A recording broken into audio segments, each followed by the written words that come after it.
भगवान बुद्ध की प्रेरक कहानियां। भगवान बुद्ध और चक्षुपाल की कहानी। एक बार भगवान बुद्ध जेतवन विहार में रह रहे थे। भिक्षु चक्षुपाल भगवान से मिलने के लिए आए थे। उनके आगमन के साथ उनकी दिनचर्या, व्यवहार और गुणों की चर्चा भी हुई। भिक्षु चक्षुपाल अंधे थे। एक दिन विहार के कुछ भिक्षुओं ने कुछ मरे हुए कीड़ों को चक्षुपाल की कुटी के बाहर पाया और उन्होंने चक्षुपाल की निंदा करनी शुरू कर दी कि उन्होंने इन जीवित प्राणियों की हत्या की। भगवान बुद्ध ने निंदा कर रहे उन भिक्षुओं को बुलाया और पूछा कि क्या तुमने भिक्षु को कीड़े मारते हुए देखा है? उन्होंने उत्तर दिया, नहीं। इस पर भगवान बुद्ध ने उन साधकों से कहा कि जैसे तुमने उन्हें कीड़ों को मारते हुए नहीं देखा, वैसे ही चक्षुपाल ने भी उन्हें मरते हुए नहीं देखा और उन्होंने कीड़ों को जानबूझकर नहीं मारा है, इसलिए उनकी भर्त्सना करना उचित नहीं है। भिक्षुओं ने इसके बाद पूछा कि चक्षुपाल अंधे क्यों हैं? उन्होंने इस जन्म में अथवा पिछले जन्म में क्या पाप किए? भगवान बुद्ध ने चक्षुपाल के बारे में कहा कि वे पूर्व जन्म में एक चिकित्सक थे। एक अंधी स्त्री ने उनसे वादा किया था कि यदि वे उसकी आंखें ठीक कर देंगे तो वह और उसका परिवार उनके दास बन जाएंगे। स्त्री की आंखें ठीक हो गईं, पर उसने दासी बनने के भय से यह मानने से इनकार कर दिया। चिकित्सक को तो पता था कि उस स्त्री की आंखें ठीक हो गई हैं। वह झूठ बोल रही है। उसे सबक सिखाने के लिए या बदला लेने के लिए चक्षुपाल ने दूसरी दवा दी। उस दवा से महिला फिर अंधी हो गई। वह कितना ही रोई पीटी, लेकिन चक्षुपाल जरा भी नहीं पसीजा। इस पाप के फलस्वरूप अगले जन्म में चिकित्सक को अंधा बनना पड़ा। भगवान बुद्ध की प्रेरक कहानी, परिश्रम और धैर्य। एक बार भगवान बुद्ध अपने अनुयायियों के साथ किसी गांव में उपदेश देने जा रहे थे। उस गांव से पूर्व ही मार्ग में उन लोगों को जगह-जगह बहुत सारे गड्ढे खुदे हुए मिले। बुद्ध के एक शिष्य ने उन गड्ढों को देखकर जिज्ञासा प्रकट की, आखिर इस तरह गड्ढे का खुदे होने का तात्पर्य क्या है? बुद्ध बोले, पानी की तलाश में किसी व्यक्ति ने इतने गड्ढे खोदे हैं। यदि वह धैर्यपूर्वक एक ही स्थान पर गड्ढे खोदता तो उसे पानी अवश्य मिल जाता, पर वह थोड़ी देर गड्ढा खोदता और पानी न मिलने पर दूसरा गड्ढा खोदना शुरू कर देता। व्यक्ति को परिश्रम करने के साथ धैर्य भी रखना चाहिए। भगवान गौतम बुद्ध की प्रेरक कहानी, अमृत की खेती। एक बार भगवान बुद्ध भिक्षा के लिए एक किसान के यहाँ पहुंचे।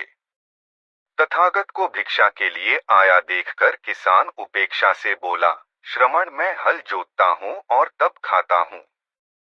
तुम्हें भी हल जोतना और बीज बोना चाहिए और तब खाना खाना चाहिए। बुद्ध ने कहा, महाराज, मैं भी खेती ही करता हूँ।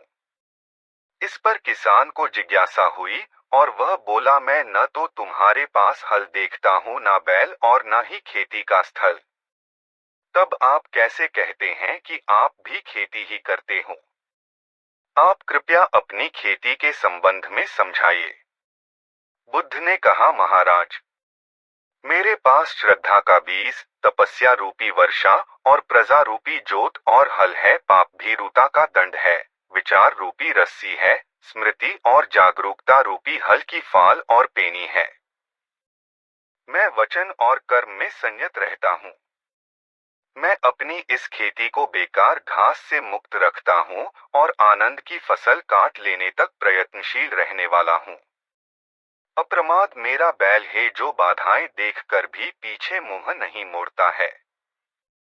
वह मुझे सीधा शांति धाम तक ले जाता है। इस प्रकार मैं अमृत की खेती करता।